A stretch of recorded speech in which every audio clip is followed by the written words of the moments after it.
A todos, ¿cómo están? Hoy vamos a ver la unidad 5 que trata de las escrituras matrices. Esta semana vamos a trabajar con 3 unidades temáticas que son las escrituras matrices, que es esta que tenemos acá. Vamos a trabajar la unidad temática de las actas notariales y de las auténticas.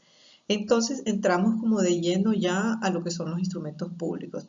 Con las escrituras matrices, yo creo que este tema lo habíamos platicado en clase y se trata de un negocio jurídico en el cual nosotros vamos a realizar un principio notarial que vimos también en las primeras clases, que es el principio de instrumentalización. Vamos a hacer la escritura. ¿Qué va a pasar en esa escritura? Que ahí vamos a plasmar la voluntad de las partes. A diferencia de lo que es el acta, que no hace un negocio jurídico, aquí sí estamos haciendo un negocio jurídico que crea, transforma, modifica o extingue un derecho. Entonces, la diferencia entre el acta y la escritura es que el acta es un hecho circunstancia y en la escritura vamos a hacer un negocio jurídico. ¿Cuáles son las partes de la escritura? Esto es bien importante porque este es el instrumento. Estos son los requisitos que pide la ley que debe de tener una escritura matriz. Encabezamiento, comparecencia, exposición, estipulación, otorgamiento y autorización. Ahora vamos a ver cada uno de ellos.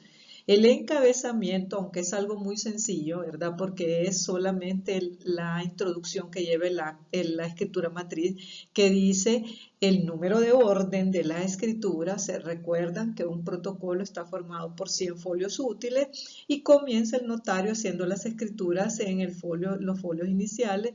Ahí va a establecer que es el instrumento número 1 en letras, en números, y luego irá la secuencia de correlativa de todos estos documentos hasta que decida cerrar el protocolo a final de año. Entonces, por eso es que dice que llevará el número de orden que corresponda.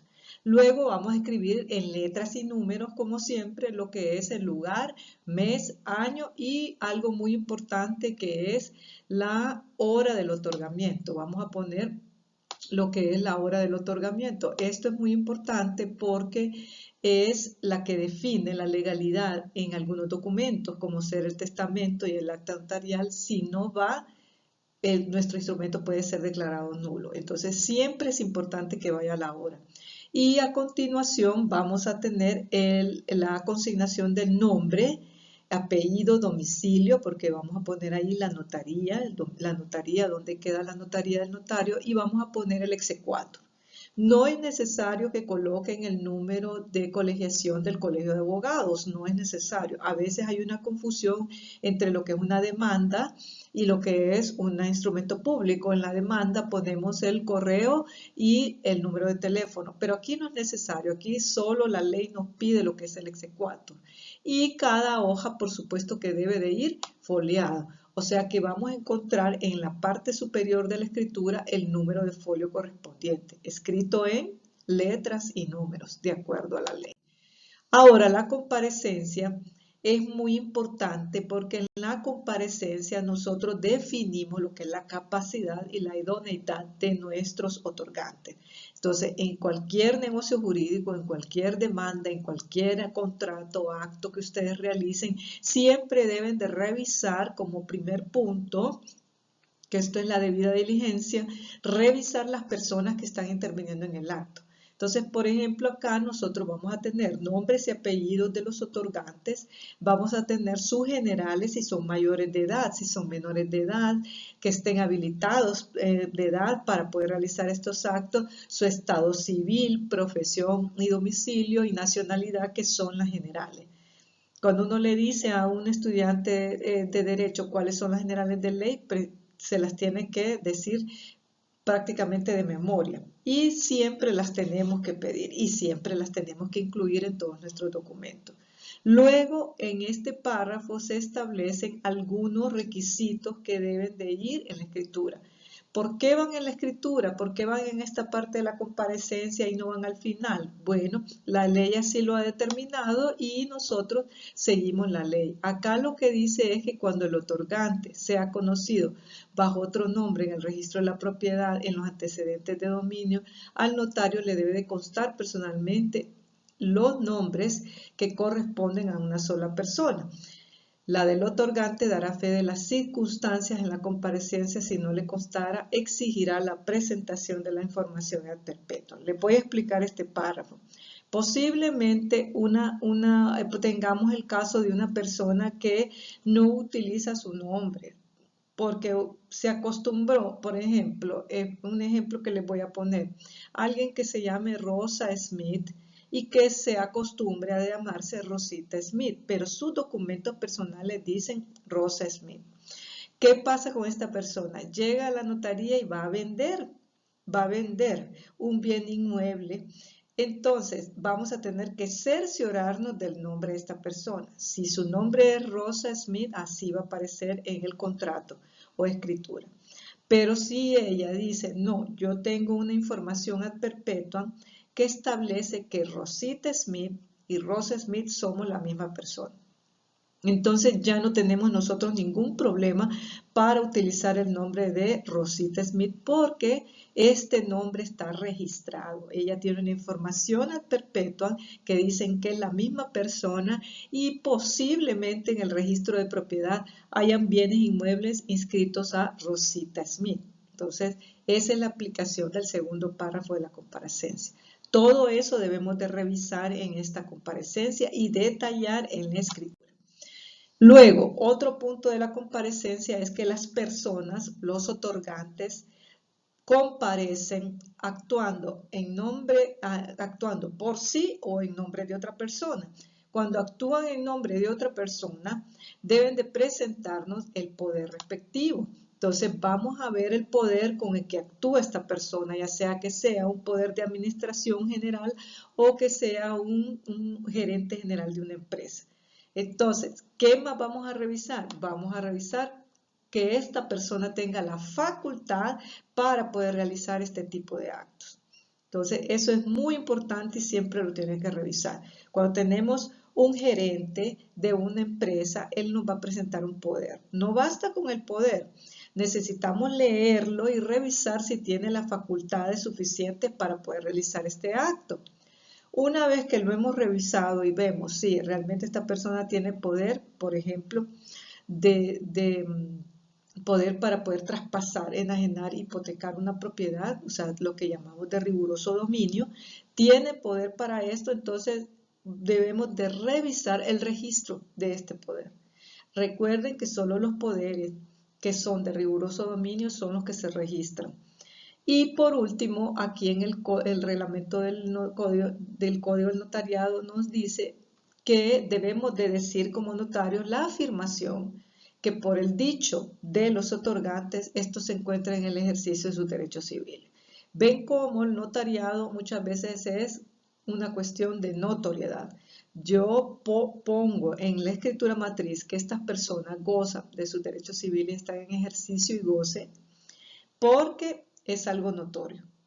Entonces, pero como vamos a encontrar diversas afirmaciones a lo largo de la escritura.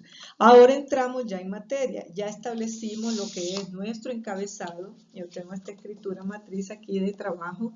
Entonces podemos ver en esta escritura que tiene el papel notarial verde y que en la primera parte esto es lo que hemos visto. Vimos que va foliado. Vimos el encabezamiento, vimos después la comparecencia y ahorita ya entramos en esta parte de aquí que dice comparece personalmente. Ahí comienza la comparecencia, nos explica quién está compareciendo y por último ya entramos en materia. Por ejemplo, este es un testamento en el cual ya decimos que la persona comparece personalmente a testar de acuerdo a las siguientes cláusulas. Entonces ya empezamos a establecer cuáles son las cláusulas que va a llevar esta escritura. Entonces desarrollamos ¿qué? La exposición.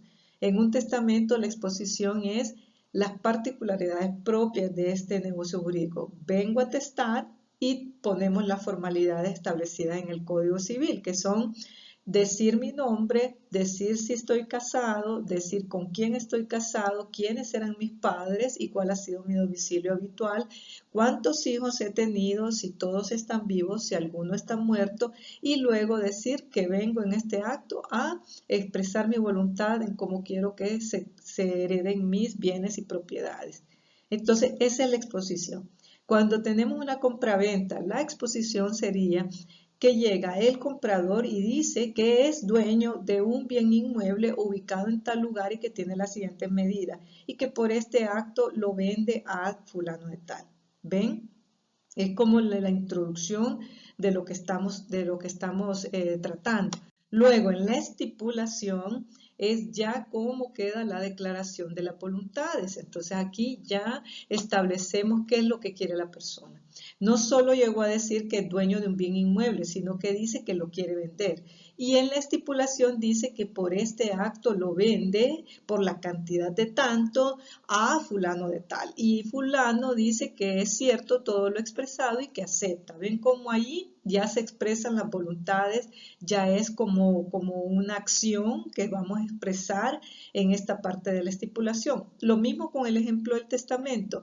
En la parte que decía, vengo a testar en exposición, ahora en estipulación caería lo que es qué bienes tengo y cómo los dejo. Si dejo herederos o universales o dejo legatarios, entonces allí voy a explicar y qué bienes heredo por este acto.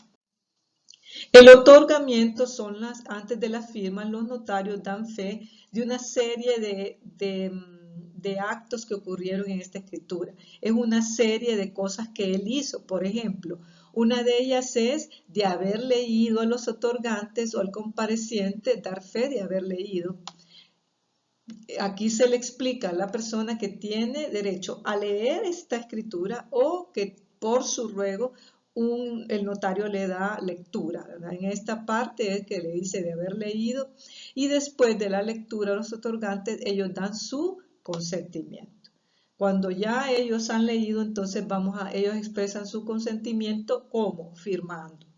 Entonces, este es el otorgamiento, es muy importante porque se cumplen muchos requisitos que están establecidos en el Código del Notariado. En este apartado vamos a poner si tenemos algún otorgante que tenga una discapacidad como sordera o que fuera ciego, entonces vamos a establecer estas condiciones y cómo fueron suplidas de acuerdo a lo que es establecido en la ley. También en esta parte vamos a hacer las advertencias que ordena la ley. ¿Y cuáles son las advertencias? Bueno, el registro. Cuando la escritura está obligada a ser registrada, nosotros tenemos que advertir de esta condición y consignarlo en el acta. Así también después consignamos los documentos de identificación. Ven cómo hemos ya pasado lo que es el otorgamiento. Es un párrafo bien específico y que debe de ir. A veces uno se pregunta por qué es tanto requisito. Bueno, porque son los requisitos de solemnidad para que le den legalidad y autenticidad a nuestro acto. Luego vamos a entrar en la última parte, que es la autorización. La autorización son las firmas y huellas digitales de los otorgantes y la firma y el sello del notario. Ahora, ¿cuándo un instrumento no es inscribible? Bueno, un instrumento a veces puede ser que no sea inscribible. ¿Por qué? Por falta de formalidades legales, algo que omitió el notario por culpa de él y que sea necesario para la inscripción. Entonces, eso el notario va a tener que subsanarlo sin costo adicional para que se pueda registrar el instrumento. ¿Qué pasa si ya no hay tiempo o ya perdió el derecho nuestro cliente? Entonces, el notario debe dar a responder por los daños y perjuicios. También tenemos cancelación de un instrumento. El notario se puede equivocar en la impresión de la escritura. Entonces, por eso el artículo 32 establece que si alguno de los otorgantes no firma una escritura matriz porque nunca llegó a la notaría a hacerlo, o se ha cometido un error en la descripción, relación de medidas, inscripciones de registro e impresión, el notario va a poder cancelar este documento anotándolo al final de la escritura. La escritura matriz, bueno, esto ya lo habíamos, creo que lo vamos a tratar también cuando veamos protocolo. Al final cuando ya firmaron y cuando ya el notario firmó y selló, que es la última parte de la escritura, el notario va a establecer un libramiento. ¿Qué es un libramiento? Es una nota que dice y a requerimiento de fulano de tal, que es uno de los comparecientes, libro, firmo y sello esta primera copia en el mismo lugar de su otorgamiento, el mismo lugar y fecha de su otorgamiento. Firma y media firma y sello. Entonces, este es el libramiento. Después de ese libramiento, el notario debe dejar 5 renglones para anotar cualquier libramiento posterior que le sea requerido por las partes. Y aquí le puse 2 ejemplos, que prácticamente es este que tengo acá, en donde quería que vieran el número de folio, que es esta parte de aquí. Aquí lo pueden ver el número de folio escrito en letras y en número. Vamos a ver también la letra que está en New Roman 12, doble espacio. Pueden ver que tiene todos los márgenes. Tiene el margen de 10, el margen de 3 y 1.5 a cada lado. Bueno, el papel especial notarial, y este es la escritura que tenemos de ejemplo. También vamos a ver la última parte. Este es el otorgamiento, como les había comentado, que es la parte donde dice los derechos que tienen los otorgantes de leer esta escritura o que el notario a su ruego le dé lectura y que tuvo a la vista los documentos de identificación. ¿Qué más dice el otorgamiento? Bueno, la otra parte importantísima es la advertencia de registro que pueda tener y demás advertencias legales. Y luego tenemos la autorización, la firma y la huella del otorgante y la firma y el sello de lo que es el notario. Con esto terminamos esta unidad y les pido que lo vuelvan a leer y que hagan la actividad que está programada. Muchas gracias. Nos vemos en la siguiente unidad.